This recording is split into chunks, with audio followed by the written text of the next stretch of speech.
പുതിയതായി വാങ്ങിയ വീട്ടിലേക്ക് കുടുംബത്തോടൊപ്പം താമസം മാറിയപ്പോഴാണ് അസാധാരണ സംഭവങ്ങൾ തുടങ്ങിയത്. അച്ഛനും അമ്മയും ഭാര്യയും കുട്ടികളും അടങ്ങുന്നതാണ് റാമിൻ്റെ കുടുംബം. ആദ്യ ദിവസം എല്ലാം സാധാരണയായിരുന്നു.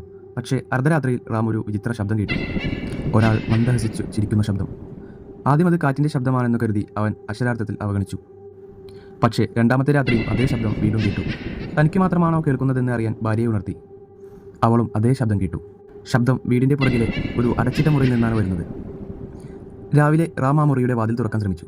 പക്ഷേ ആ വാതിൽ അകത്തുനിന്ന് പൂട്ടിയിരിക്കുന്നു. പിറ്റേ ദിവസം റാം അടുത്ത വീട്ടിലെ കാരണവരോട് കാര്യങ്ങൾ തിരക്കി. ആ വീടിന് ഒരു കഥയുണ്ട്. അവിടെ അടച്ചിട്ടിരിക്കുന്ന ഒരു മുറിയുണ്ട്. ആ മുറിയിൽ ഒരു കാരണവശാലും നിങ്ങൾ കയറരുത്. ആ കാരണവരുടെ മുഖത്തെ ഭയം റാമിന് വ്യക്തമായിരുന്നു. അടുത്ത ദിവസം രാത്രിയായപ്പോൾ ശബ്ദത്തിൻ്റെ തീവ്രത കൂടി വന്നു.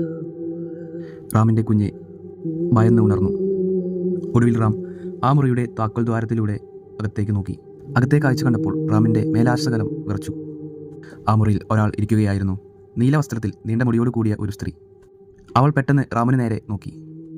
അവിടെ നിന്നും ഓടിപ്പോയ റാം ആ രാത്രിയിൽ തന്നെ കുടുംബത്തോടൊപ്പം സ്ഥലം വിട്ടു.